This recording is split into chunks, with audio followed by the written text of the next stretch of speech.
This is the pastor's report for Independence Day, July 4. What am I wearing?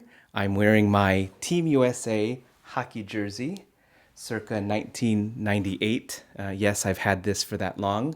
I probably haven't worn this since before I was in the seminary, though, but it's July 4, so it's a good time to wear it.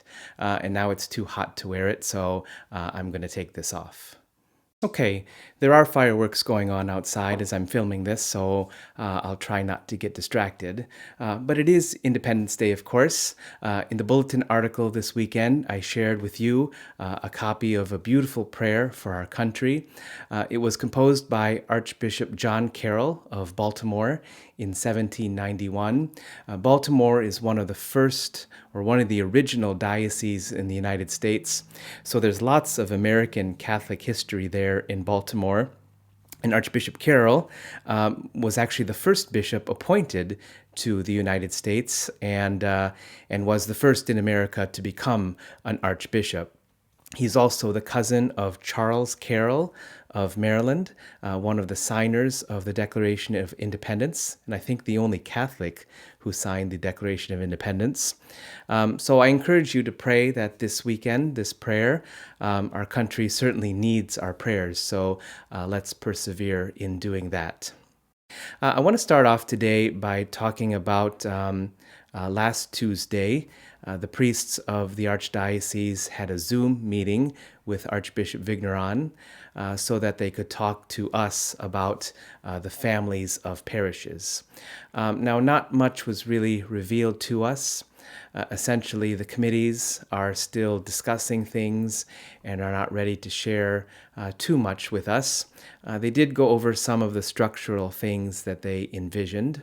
Number one, multiple priests will be responsible for all the parishes in the family. One priest will serve as a kind of lead pastor or moderator who will coordinate all pastoral efforts. Typically, the families will consist of 3 to 6 parishes, each with its own worship site. While all parish identities will remain, the emphasis will be on parishes sharing resources and working together. How that will work, that will still need to be discussed. Each parish will keep its own finance council, but their hope is that each finance council will work together as a team for the good of the whole family. There is also envisioned a parish finance officer, sort of like a chief financial officer, who will essentially coordinate financial efforts of the whole family.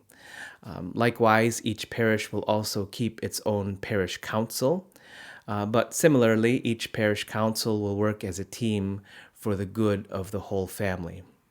Now, my concern here, just between you and me and, well, the internet, is that every parish it has its own personality and culture and history and even spirituality. What happens if something that's important to one parish is not so meaningful to the majority of the family finance council or the family parish council? Will what's important to this parish not get any funding or support because others think that it's not important? It's one thing to say that every parish will maintain its identity, or will it get absorbed into the whole? I don't know. There's a lot of things that are unknown, and there's some frustration in that, but we'll just have to see how things play out. The Archdiocese is still discussing different governance models, but they said they're not ready to share what those are. The key for them is addressing the declining number of clergy and worshipers, with an emphasis on right-sizing, their word, the Archdiocese regarding parishes for the foreseeable future. That's essentially what they shared with us. Our next meeting is at the end of this month. According to the timeline, the families will be finalized at the end of October and then announced at the beginning of Advent. So I'll certainly keep you posted. Some upcoming events this coming Friday, July 10, the Knights of Columbus will be having a food giveaway for those in need in our community. So please spread the word. It'll be from 9 a.m. to noon across the street in front of the parish hall. Next Sunday, July 12, at the noon Mass, we will be bringing some of our RCIA class into full communion with the church. I believe 7 of our 11 will be there, and then the remainder will be able to do in the future. Some will be baptized, all will be confirmed. Not quite as long as the Easter Vigil, but please just be aware that those will take place at the noon Mass. Everyone is, of course, invited, and it will be a great show of support to the newest members of the church. Again, that's July 12 at the noon Mass. Again, just to remind you that July 18 will be the last Saturday, 7 p.m. Mass. Because of the increased capacity limit, there is no longer any need for that additional Mass, so please make note of that. So I want to here say a brief word about the reception of Holy Communion. And just sort of to address an issue that I've seen. When you're coming forward to receive communion, I would ask that you please lower your mask as you are approaching for communion. So like right as you are coming forward, so that your mask is already lowered before you receive. Obviously, this is necessary for those receiving communion on the tongue, but this is also very important for those who elect to receive in the hand. Because I've seen a lot of instances where the person receives in the hand, and then with one hand they're holding the host, and with the other hand they are adjusting or lowering and sometimes struggling with the mask with the other hand. And so there's this sort of battle going on, and I'm watching the hand with the host, and I'll be honest, there's just a little bit of terror going on within me when I see that.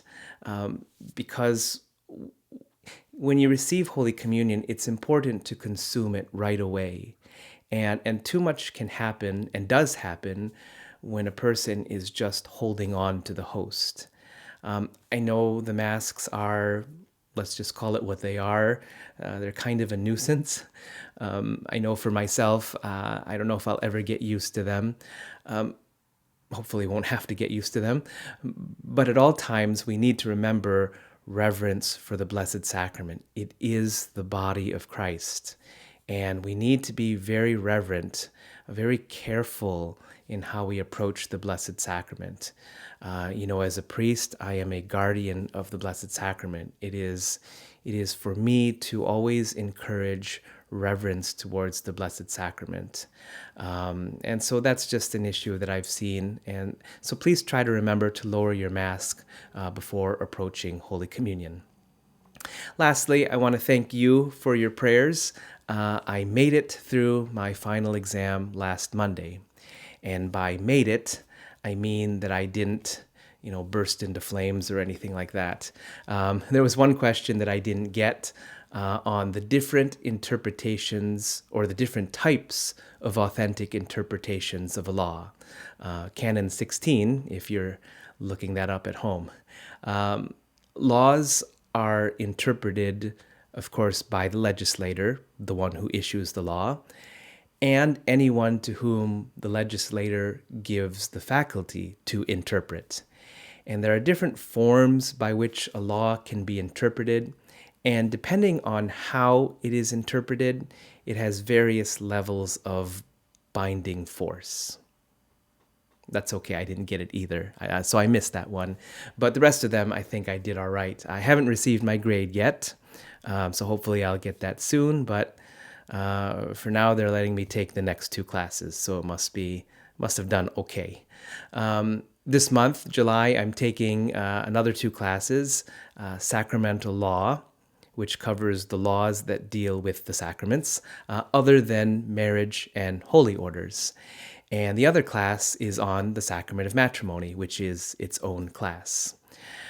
So that's everything going on right now. Again, please subscribe below.